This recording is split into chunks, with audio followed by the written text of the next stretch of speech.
Good evening and welcome to Church Chat. We're joined this afternoon by Luca and Charlene from a new project in Scotland called Revive Scotland, revive.co.uk.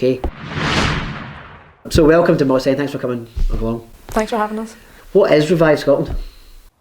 Well, Revive Scotland is a new project, and as the name suggests, it's basically about reviving people's faith and transforming their hearts. And so we do that through rooting everything that we do in the Eucharist and Our Lady. Your basis is Marian and Eucharistic. Is there any kind of link to the vision of John Bosco there? Is that the inspiration there? I'm just thinking that on the top of my head. Well, yes, because we deal with young people, youth and young adults. Mm-hmm. Okay. Yeah. And what was the kind of genesis of it? Did you both come together with the same idea, a similar vision, or was it just a kind of spur of the moment thing? I think we kind of, through some time being involved in different types of apostolates, we realised that the Lord was asking something more, and we had a chat about it, had a pray about it, and thought, like, there's something going on here, let's pay attention and go for it. What is it St. John Paul II says? Put out into deep. Exactly. So we're trying to put out into deep. So it's particularly a Scottish thing. So what kind of areas of Scotland do you cover? What's your kind of coverage? What have you done so far? Well, so far we've been in the Central Belt, but also, we've done things in the borders and the West Coast, but ideally we'd like to be able to move around and especially touch on parishes and places that maybe don't have a lot going on, to be able to bring young people there and arrange events there as well. So the idea is that you arrange almost like a mini mission. Is that kind of the word you put it? Is that not how you describe it? Well, we've been having like weekends throughout the year where we have invited young people from different places of Scotland, like with Aberdeen, Dundee, the borders, the Central Belt, and we've been going to wherever we've gone, and we have invited the parishioners of that area to come and join in with what is being run in the parish. And then we've been saying to anyone that's joined the weekend, like, make sure that you are welcoming and you're friendly to the parishioners. And then on Sunday when there's tea and coffee, we like storm tea and coffee and just talk to all the locals. Storm tea and coffee, that's a verb I can't really picture that in my head. I don't know how that works, but anyway. So what is the spirituality, as you're saying, is Eucharist and Marian? How does that play out in the course of an event that you hold? Okay, so every event we would have Mass and adoration included, and we'd always have the Rosary, some kind of Marian devotion, and very often we'd include a talk that's Marian as well. So for instance, we had a Eucharistic retreat weekend recently, and as a part of that, one of the talks was on Our Lady and the Eucharist. And obviously the whole weekend centred around the Eucharist, so that's the two elements there. And of course, you've also both got backgrounds in catechesis. Yourself, Luca, I don't know about yourself, Charlene, you have background in catechesis as well. So you both have a grounding in catechesis, so you're not just coming off the street effectively to talk about the faith. No, I think it's very important to have like a solid understanding of the faith, and that's something that I remember recognising, like, even when I was at school, I was like, I want to know my faith better. I think it's important that we all do, because if we know it better, we're able to love it more, and then we're more on fire for it. Whereas if we don't know, it's easier to fall away. Yeah. So I think it's very important. I mean, Catholic teachers do a fantastic job, but a lot of my family are Catholic teachers, and Catholic schools are fundamentally important for Scotland, but sometimes I think as well there is almost a mischance to really bring in what you're trying to do. And I get it, schools have got to teach academic things as well, as opposed to just solely religion. There's got to be a balance there. So maybe there might not be enough time to do everything that they want to do, like what you're trying to do. So I think I can see a place for that extracurricular kind of catechesis that you're doing. Yeah, so it's kind of, the catechesis has to kind of seep into all aspects of what you're doing, through friendships, through like the talks, activities, that it's all kind of leading to the same goal, that it's not all divided. What's the I goal? think that's quite important. Heaven. Sanctity. My daddy was always quite keen on that, talking about Catholic schools being different from other schools in the sense that you're not just teaching someone how to count, you're teaching someone to get to heaven. Yeah. So that's the kind of important thing there. And I think that is needed. So we look at Scotland just now and we see so many young people have ditched the faith. Yeah. Why do they think they ditched the faith? I think it's a lack of understanding of it, a lack of knowing what it is, and also families are not very Catholic anymore. The schools themselves are not that Catholic anymore, and sometimes parishes, they don't have a lot going on for young people, and that's actually something that we're keen to do more of, to establish. We've been working on a leaders training course to train leaders to be able to run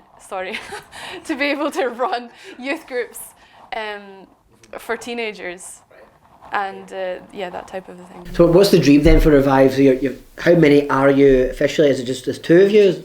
Just the two? Yeah. If anybody wants to support us and come and help out, they're very welcome. So you're hoping to expand it as well? It would be great to see it expand. Because it's really for Scotland. It's nothing to do with me, it's nothing to do with Luca, it's nothing to do with a particular parish, but it's really for our little country that needs its faith. It does, absolutely. And one of the things to that end, which you're starting soon, initiative pretty soon, next week I believe, is this idea of promoting the consecration to Our Lady. Yes. Could you maybe tell us what that's about and what that even means? Yeah, so the consecration to Our Lady is following St. Louis de Montfort's, what he wrote. And it's 33 days of preparation to consecrate, which means to give our whole selves to Our Lady, to be totally hers. So that's why there's 33 days of prayers to lead up to it, because it's such a big deal. And once we are hers, St. Louis de Montfort says it's the easiest, shortest, surest and most perfect way to heaven. I need to look at that. I think they got the drift. You get to heaven. So when is this taking place? When is it starting and when does it run to? Okay, so we're starting on the 29th of November, which is the Vigil of St. Andrew. So it's a good Scottish solid beginning. And we will make our consecration on the 1st of January, which is Mary, Mother of God. So it's kind of like Scotland's way of committing ourselves to Our Lady. And she is the Mother of God and the Mother of all of us. And what way do people get involved? Is there a limit people get involved? What ages you have to be? How do you do it? No, there's no limit, nothing at all. We're just going to make a WhatsApp group and add in anyone's number who wants to do it. And what we do is we post a link to the prayers each day, and it's kind of like an accountability thing. When you've done it, you signify that you've done it, and then it's good for you because you know that you're keeping up with it, and it's good for everyone else to see. So it's like you're doing it as a community. So how will people who are watching this and join in, how will they find the WhatsApp for it? So on our website, sign up online. revivescotland.co.uk. There is a link on the homepage where you can insert your email address, and then we will email you and ask for your number. Right, great, very good. And make sure your phone's on silent, because I have my number as a business number for Sancta Familia, and I get calls from West Africa at 3 a.m. every night. That's incredible.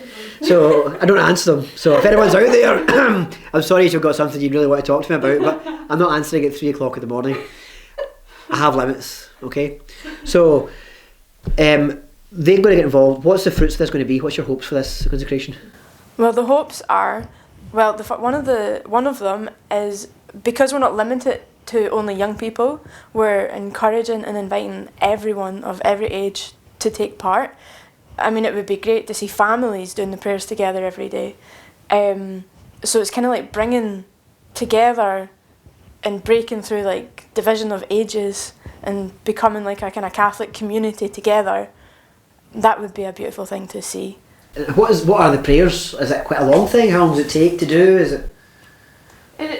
It's not. Yeah, it's a commitment. Yeah. Because there are different prayers as it goes along, and there's little readings, and it always includes the rosary every day. Right, okay. So But you can do the rosary at one part of the day, you can do the readings at another part of the day. split it up. Yeah. So we're talking the full rosary, or we're talking the 5 decades, or we're talking the... 5 decades. We're not talking 20 decades here, are we? No, not If you this want one. to if you want to do 20 decades, that's fine.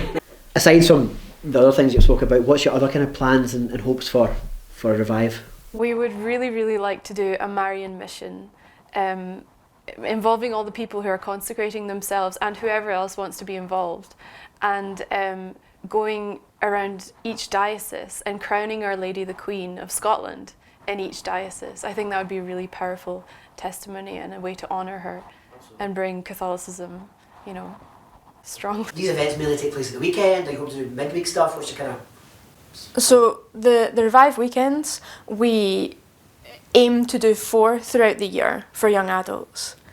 We would like to do a couple, or maybe 3 or 4 for young people throughout the year, teenagers.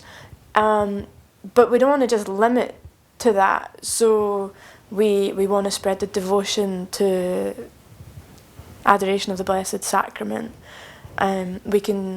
We have gone to parishes in the past and supported them to have a period of adoration, whether it's 40 hours, 24 hours, 72 hours, and try and help support them to establish that in their parish, in the life of the parish.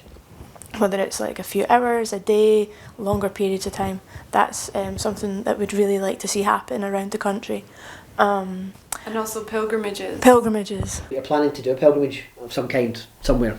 Yes, What we're planning a pilgrimage to Skye in May, and it's going to be about the title of the pilgrimage is Holy Daring, and it's focused on St. Teresa's little way and her teachings, and the priest leading it, Father John Udris, is an expert on St. Therese, so he's going to be the one giving the talks, and it's based on his book Holy Daring, which is all about being daring in prayer, and hopefully through that people will be able to learn to be more daring in prayer and realise that God really hears them. So that's something that we're planning. Father John Udris was there with the relics of St. Therese around Scotland, and many people were impressed by his insight and sermons. They were bowled over by them, so certainly that's an appeal for to have him there, And we'd love to see, another thing we've been working on and that we'd love to see is youth groups spring up across the country for teens in parishes. Doesn't matter if there's only a couple of kids in the parish, like just something happen for them. So we have been developing a programme to support people to be able to run a youth group in a parish setting. It sounds really good. It's a really good initiative, and I'm glad you came through today to talk about it. Obviously we're going to be keeping an eye on revivescotland.co.uk and seeing what they're doing, and hopefully seeing it grow over time. Yeah, I heard good things about Largs, so the last event that you had. So hopefully then we'll see more of those events and they'll grow. And if anyone wants to get involved with the consecration, it starts next Wednesday the 29th of November until the 1st of January, the Feast of Our Lady and Mother of God. So that will be, details will be on the Revive Scotland.co.uk website, and also we'll share it on Sancta as well. Just share this interview on Sancta as well so you can see it. So do try and make an effort, especially during Advent. Advent's a very beautiful season, a very quick season, and sometimes it's very quick to get lost up in the buzz of buying presents and wrapping things and Advent calendars and chocolates, whatever else people do that's not vaguely Catholic. So maybe it's a chance for you to try and restore that wonderful season of Advent and Christmas and do this thing for yourself, your family and for Scotland. So thank you very much for coming in today, and God bless you both. Thank you. Thank you.